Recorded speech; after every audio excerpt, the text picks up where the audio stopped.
Hello, friends. This is Joseph Gabrielson once again. I'm a licensed practitioner and ministerial intern at Centers for Spiritual Living, and it is my honor to be back with you once again to continue on the theme of nature.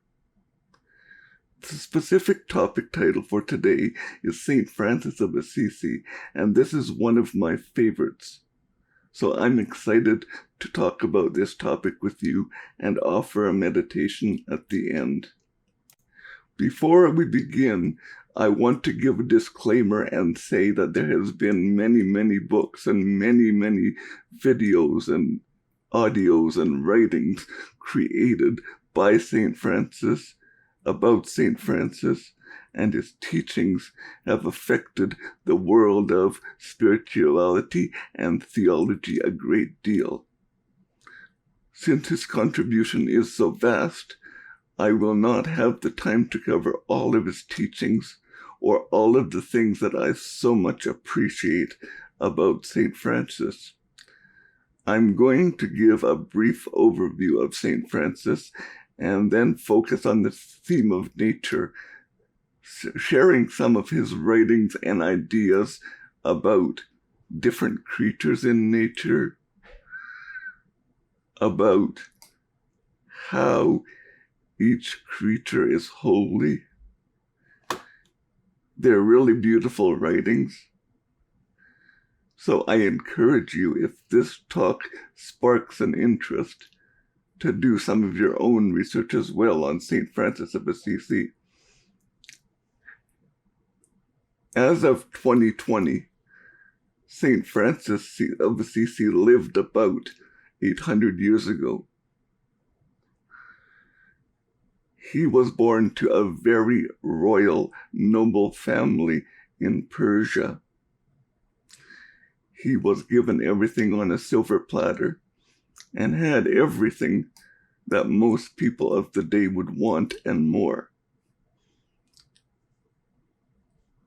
But he heard a call from within, from his own heart, to lead a more simple life, to follow divine essence, and to just give away everything that he doesn't need or no longer serves him, and become a man of the people, a friar, devote his life to contemplation, spiritual practice, and living these spiritual practices. One of the things that is fairly pertinent about St. Francis for this current time now is he was known as what is called an anchorite. And basically, anchorites are people who wish to devote their life to spiritual concentration, spiritual contemplation, prayer, and just giving as much time as possible to devotion.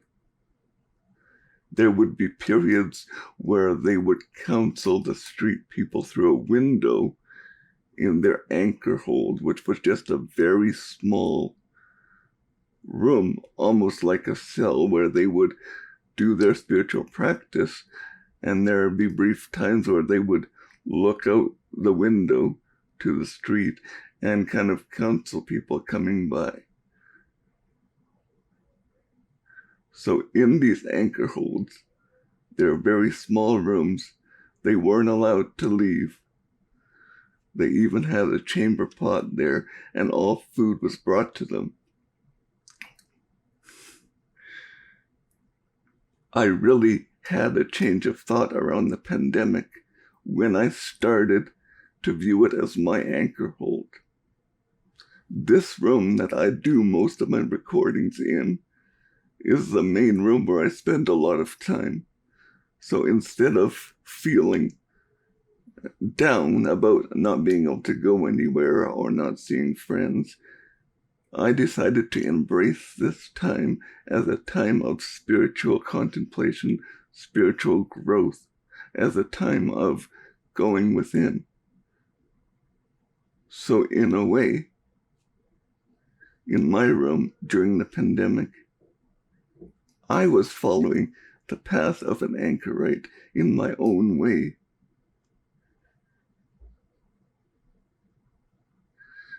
Before I get into some nature stories around Francis, I just want to give a very high level and brief overview of his teachings and kind of the categories that they fall into. Radical peacemaking. He was all about maintaining peace and being at peace with all of creation.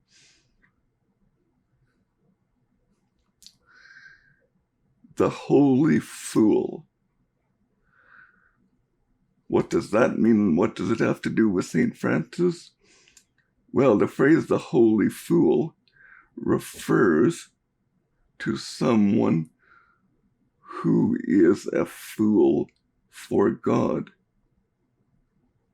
To break that down a bit, a fool for God means they are willing to listen to the messages that they are receiving from Creator, from Source, and follow them exactly, even if people around them may consider them crazy, may not understand, or maybe even groups of people may get very upset and revolt.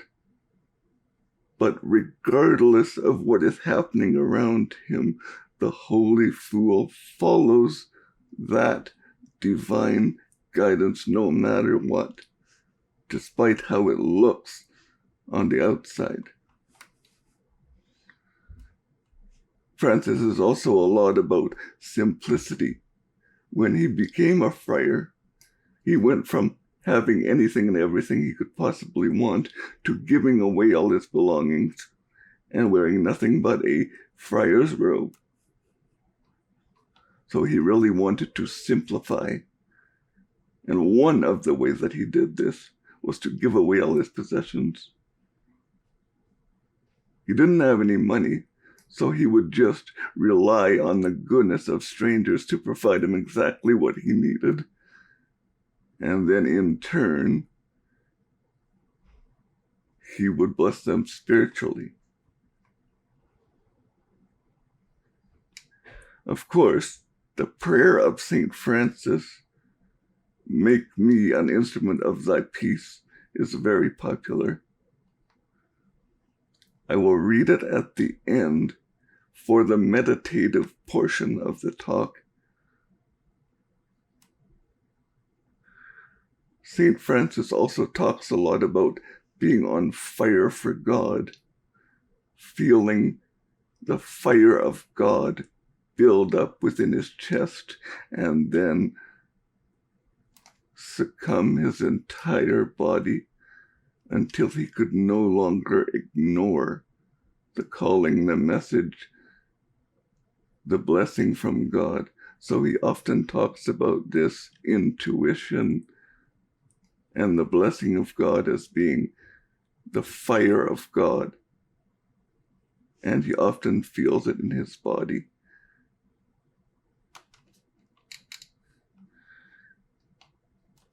And he talks a lot about action and contemplation and how to balance the two.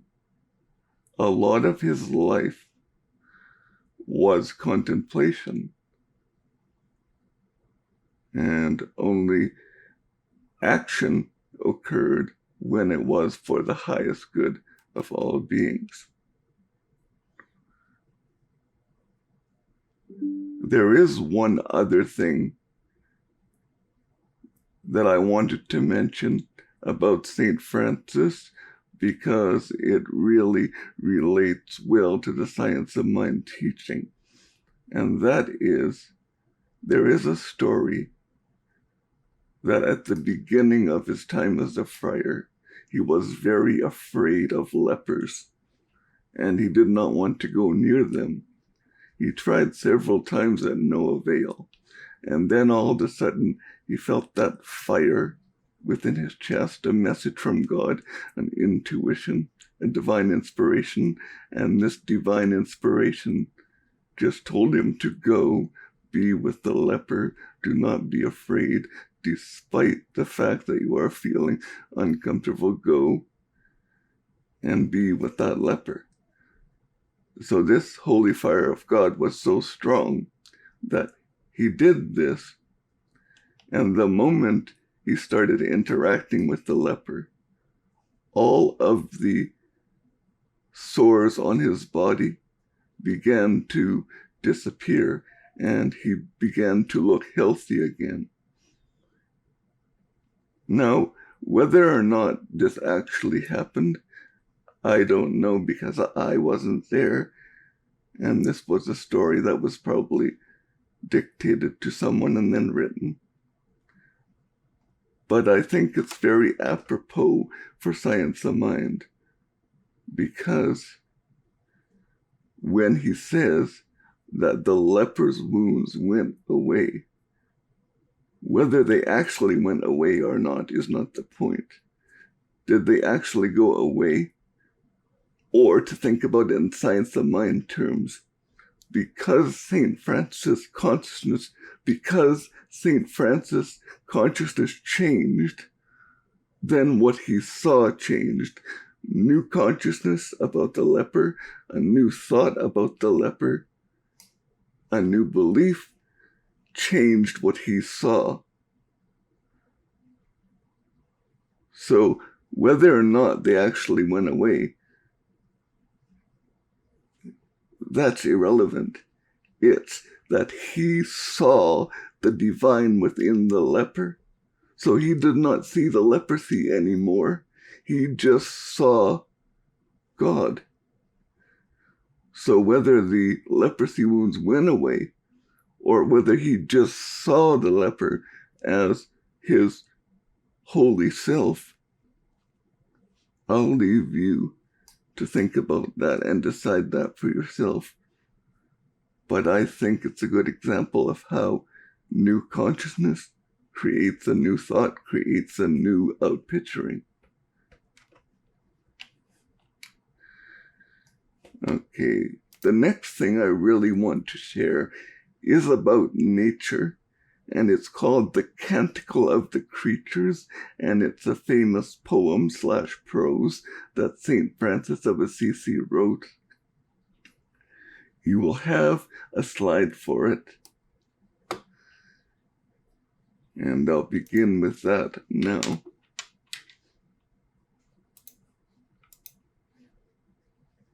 Canticle of the Creatures by St. Francis of Assisi. Most High, all-powerful, good Lord, you are the praises, the glory, and the honor, and all the blessings. To you alone, Most High, do they belong. And no human is worthy to mention your name. Praise be to you, my Lord, with all of your creatures, especially Sir Brother Sun, who is the day, and through whom you give us light.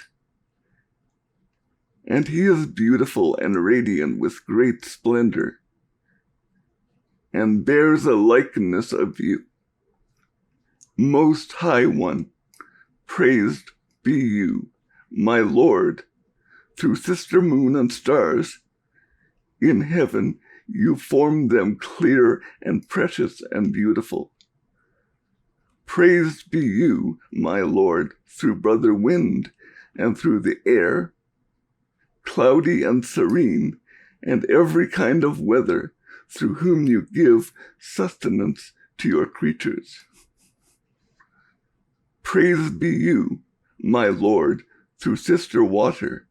Praise be you, my Lord, through brother fire, through whom you light the night. And he is beautiful and playful and robust and strong. Praise be you, my Lord, through your mother, sister, Earth, who sustains and governs us, and who produces various fruit with colored flowers and herbs. Praise be you, my Lord, through those who give pardon for your love, and bear infirmity and tribulation. Blessed are those who endure in peace, for by you most high shall they be crowned. Praise be you, my Lord, through our sister bodily death, from whom one living can escape. Woe to those who die in mortal sin. Blessed are those whom death will find in your most holy will, for the second death shall do them no harm. Praises and bless my Lord, and give him thanks, and serve him with great humility. So that was the Canticle of the Creatures. It may or may not be familiar to you, as it's pretty famous, but the most interesting part for me was when he mentions Sister Death, specifically Sister Bodily Death, and I appreciate how he even gives grace and praise to death, which is also part of nature. Everything in nature goes through a cycle of life and death, as do we. But he's just basically singing praises to all the different types of creatures on the earth. Sister Water, Sister Mother Earth, Brother Wind. St. Francis very much believed in the animist view of things, meaning that all beings, regardless of shape and form, are personified. So even things like the water, the wind, the fire, are brother and sister. Fire is brother because it tends to have a more masculine energy, and sister is water because water is flowing and gentle and referred in this time as a female energy. Whether the wind or the water is male or female is not the point. I just want to point out that he views everything in nature as a living being. Sister Mother Earth, who sustains and governs us, and who produces fruit with colored flowers and herbs.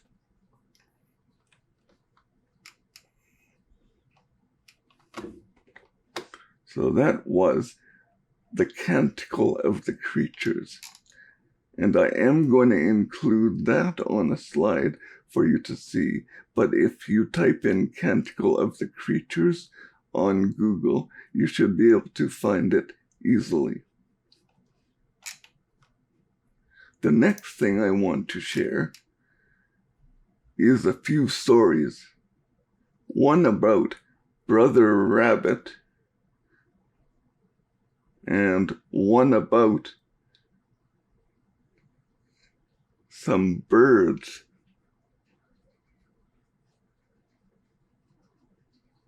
I'm just going to share them briefly and then give you a clip of that story on the slide.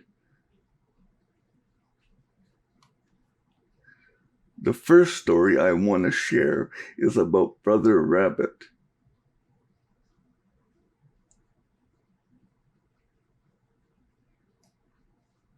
Brother Rabbit came to St. Francis one day and sat on his knee. So St. Francis blessed him, gave him love and warmth, and then just set him down. He went into the forest, but shortly after there came back and sat on his lap again. I suppose the rabbit could feel his kinship toward nature and his love for all creatures. So this time St. Francis took him out into the woods and put him a little bit further in the woods so that he could go back to his home. And yet again, this rabbit kept coming back because it could feel the reverence from the friar, from St. Francis, and knew that it was truly seen by Francis, could feel Francis's energy and liked it. So the rabbit stayed. There's also another story about how Francis was wanting to talk to a group of people, and there was some birds making a loud racket in the distance. Immediately, he prayed to the birds and asked them to be quiet, as they had talked quite a lot, and he would like to talk now. He gave reverence to the birds and asked them kindly to do this, and they would stop right away.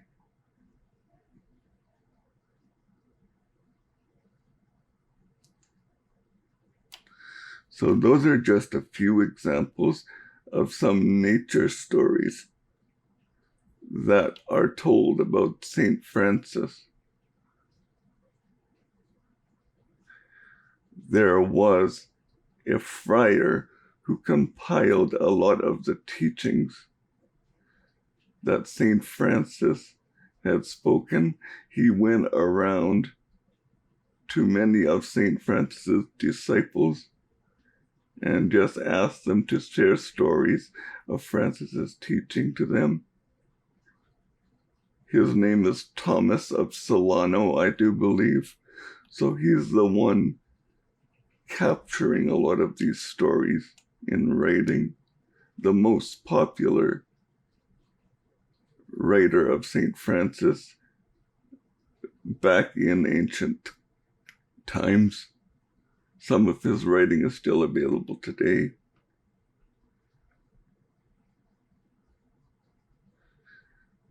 I also want to share with you another poem of St. Francis. I want to read you Brother Sun, Sister Moon by St. Francis. More specifically, the Canticle of Brother Sun and Sister Moon. If any of you watching and listening know what canticle means in Old English, please do let me know. I assume it's something like writings or prose or poetry or something along those lines. Canticle of Brother Sun and Sister Moon.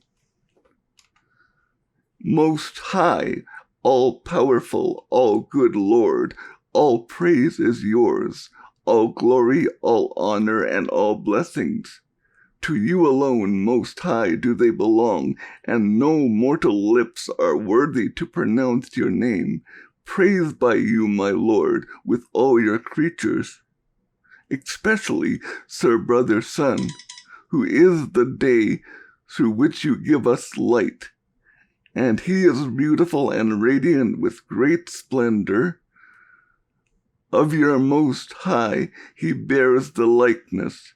Praise be you, my Lord, through Sister Moon and the stars. In the heaven you have made them bright, precious, and fair. Praise be you, my Lord, through brothers wind and air, and fair and stormy all-weather moods, by which you cherish all those that you have made. Praise be you, my Lord, through Sister Water, so useful, humble, precious, and pure. Praise be you, my Lord, through Brother Fire, through whom you light the night, and he is beautiful and playful and strong.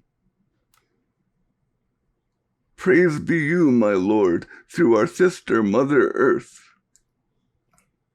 who sustains and governs all of us, producing varied fruits with colored flowers and herbs. Praise be to you, my Lord, through those who grant pardon for love of you and bear sickness and trial. Blessed are those who endure in peace.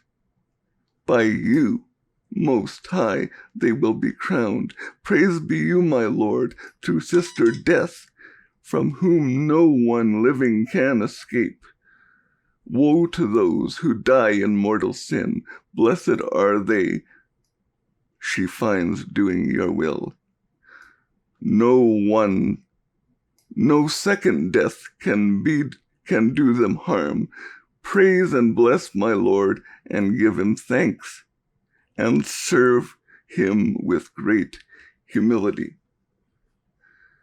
I like how he even blesses and praises Sister Death as something that is part of nature and that it's all sacred.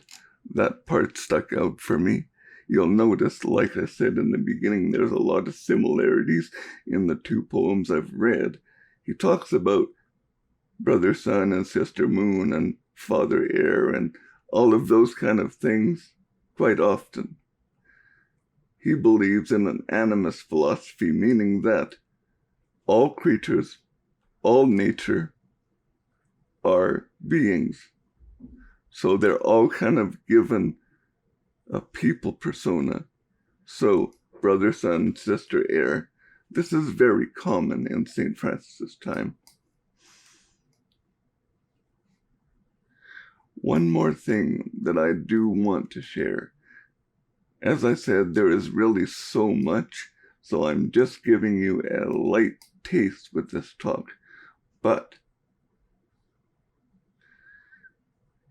St. Francis started 3 main congregations. One was called the Minor Brothers, one was called the Poor Clares, and one was called the Third Order.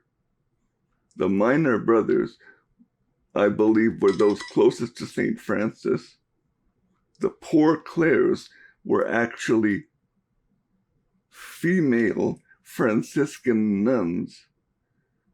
In his lifetime, St. Francis meets someone named St. Clare, and they become followers of each other. So they're very close. So he decided to create an order just for the sisters, for the nuns, called the Poor Clares.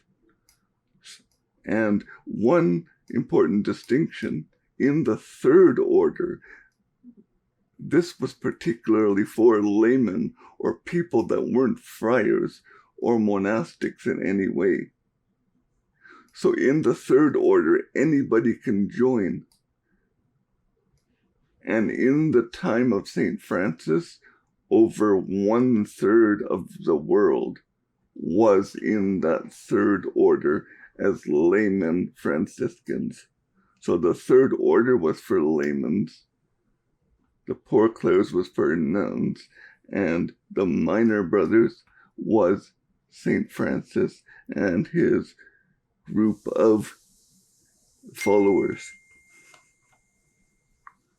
I really hope that you've enjoyed this information and learning a bit about St. Francis. I know it was a lot, and I also know that you'll find just what you need to hear in this talk, and that it will bless your week in ways that are not yet known to you.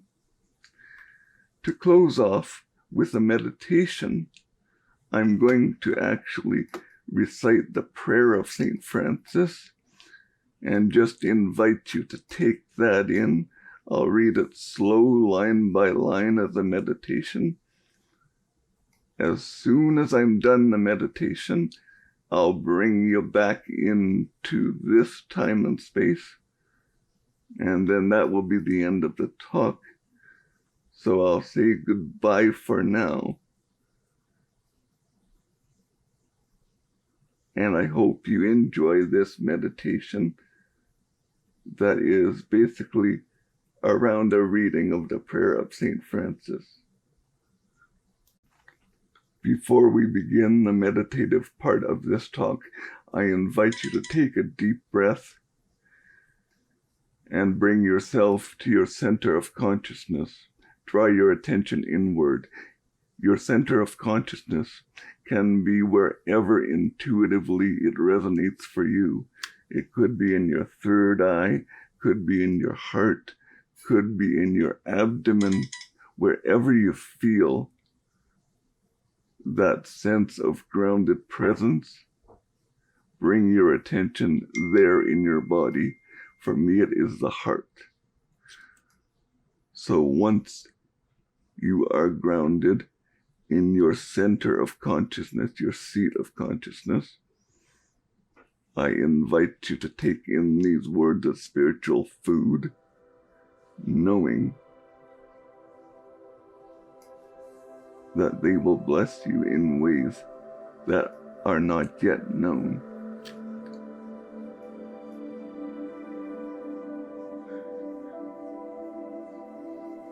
Continue taking a few deep breaths and imagine the golden light of the infinite coming in through the top of your head, the crown chakra, filling your body immediately and your aura with this golden light, cleansing and clearing every cell and opening you up to divine inspiration. At the same time, there are roots growing from your feet. They grow gently down into the core of Mother Earth, wrap around the core of Mother Earth, and then come back up and anchor at your root chakra. So now you are in a state of grounded openness.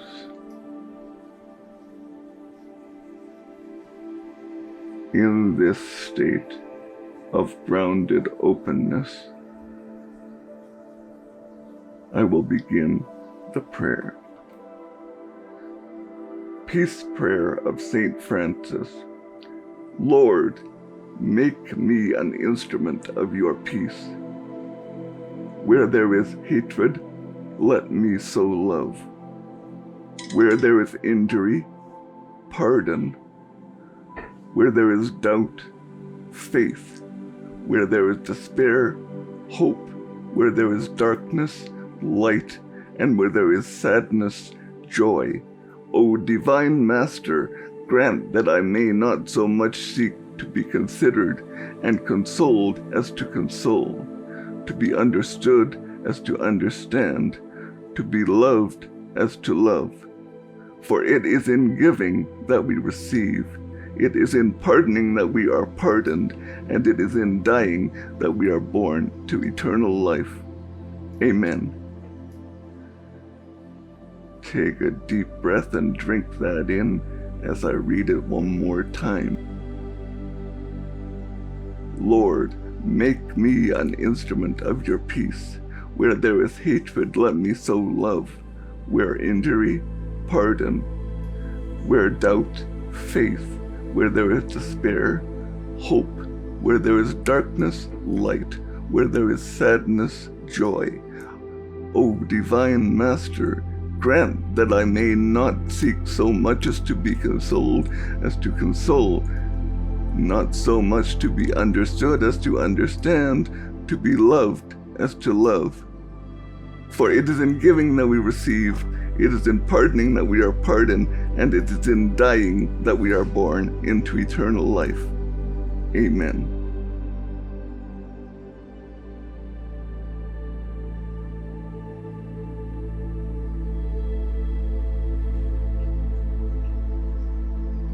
Now I invite you to take a deep breath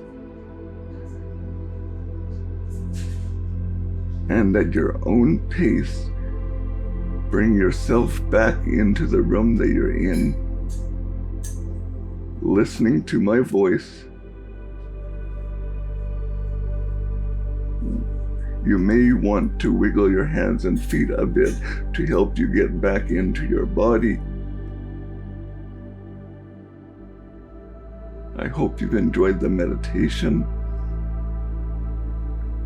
Have a lovely week, and we'll see you next week. It's been a warm one here. Hope you're enjoying the weather there. and I hope that you have a chance to get out into nature sometime this week. This is Joseph Gabrielson. Bye for now.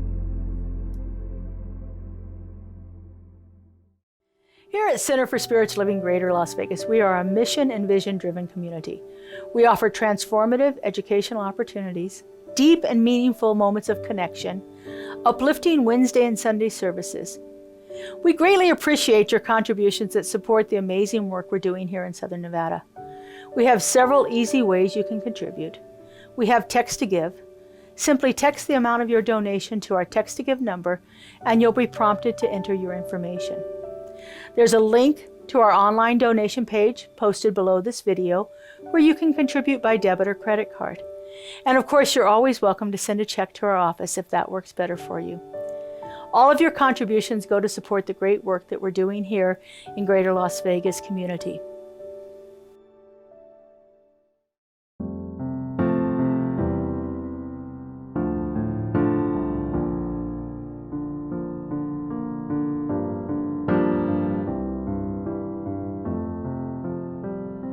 In this moment, in this place, I remember who I am, letting fear and worry fall away from me. I open my eyes and see there is only there is only love, love that heals, love that sets us free. There is only love. When I lose myself, when it seems I've lost my way, when I go inside and I quiet my mind, I can hear Spirit gently say, there is only love, there is only love that heals, love that sets us free. There is only love. There is only love. There is only love. Love that heals, love that sets us free. There is only love. There is only love. There is only love.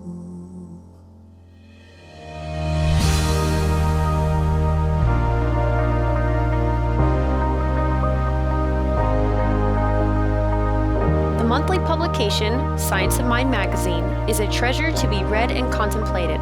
Along with in-depth articles, there is a day-to-day spiritual support to be gleaned from its daily guides.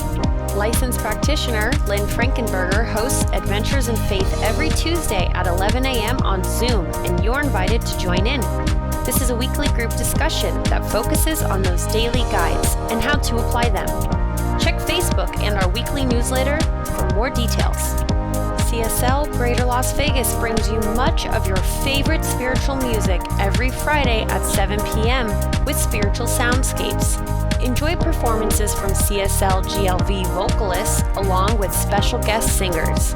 It's music for your soul. Subscribe to the CSLGLV YouTube channel to get a convenient link sent to you for each musical performance. At CSL Greater Las Vegas, it is our mission to inspire spiritual discovery through community connection, exploration, and celebration. This mission supports the all-inclusive vision of Centers for Spiritual Living worldwide, in which we envision a world that works for everyone and all of creation.